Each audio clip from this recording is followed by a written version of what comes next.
13 साल की उम्र में अपने करियर की शुरुआत करने वाली लता दी ने शायद ही अपने बचपन में कभी सोचा हो कि वो बुलंदियों की उन ऊंचाइयों को छुएंगी जहां शायद ही कोई और पहुंच पाए।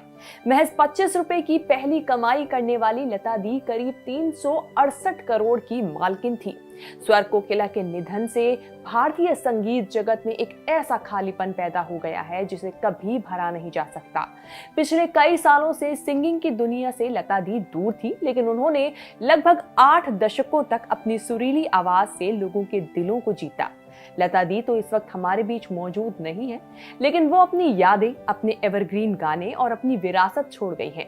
लेकिन अब चर्चा है कि लता दी के बाद उनकी करोड़ों रुपए की ये प्रॉपर्टी मिलेगी किसे, और इतनी प्रॉपर्टी लता दी की बनी कैसे। इन सब मुद्दों पर बात करेंगे इस रिपोर्ट में। नमस्कार, मैं हूं कीर्ति और आप देख रहे हैं न्यूज तक। TrustedNetWorth.com की एक रिपोर्ट के मुताबिक लता मंगेशकर की कुल प्रॉपर्टी करीब 50 मिलियन अमेरिकी डॉलर के आसपास है, जो कि इंडियन करेंसी में करीब 368 करोड़ रुपए होती है। लता मंगेशकर के पास करीब 368 करोड़ की कुल संपत्ति थी। लता जी ने 36 भाषाओं में 30,000 से ज्यादा गाने गाए थे। उनकी ज्यादातर कमाई उनके गानों की रॉयल्टी से होती थी। इसके अलावा उन्होंने अच्छा खासा इन्वेस्टमेंट भी किया हुआ था। लता मंगेशकर मुंबई के पॉश इलाके पेडर रोड स्थित प्रभु कुंज अपने घर में रहती थी। लता मंगेशकर ऐसी गायिका थी जिन्होंने उस दौर में प्लेबैक सिंगिंग में मेल सिंगर्स को चैलेंज किया।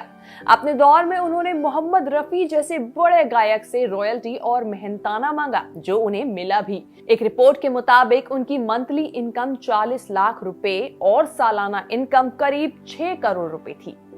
माना जाता है कि उन्होंने अपने पिता के गुजरने के बाद अपनी मेहनत से काफी कुछ हासिल किया है, लेकिन अरबों की संपत्ति होने के बावजूद लता जी बहुत ही साधारण जीवन जीती थी।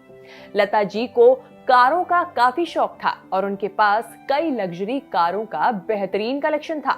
उन्होंने सबसे पहले शेवरले कार खरीदी थी, इसके बाद उन्होंने बुइक कार खरीदी और अब उनकी कारों में मर्सिडीज, क्राइसलर जैसी कारें भी शामिल है। संगीत की दुनिया का शायद ही कोई अवार्ड हो जो लता दी के नाम ना रहा हो।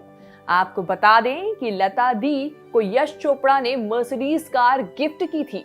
लता दी ने एक इंटरव्यू के दौरान बताया था, दिवंगत यश चोपड़ा जी मुझे अपनी बहन मानते थे और काफी स्नेह देते थे।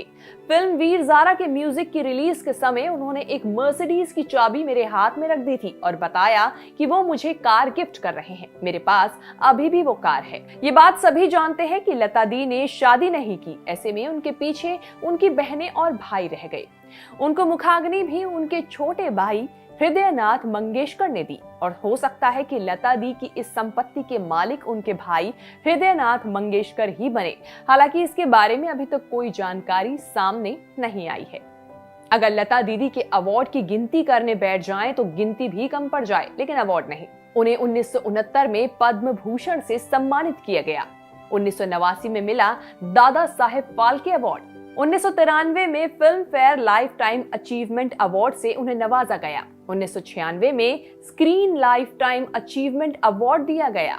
1997 में राजीव गांधी अवार्ड उन्हें दिया गया। 1999 में पद्म विभूषण से सम्मानित किया गया और 1999 में ही जी सिने लाइफ टाइम अचीवमेंट अवार्ड से उन्हें सम्मानित किया गया। साल 2000 में IIAF life time achievement award, 2001 में stardust life time achievement award और साल 2001 में ही नूरजहां महाराष्ट्र भूषण अवार्ड से उन्हें सम्मानित किया गया।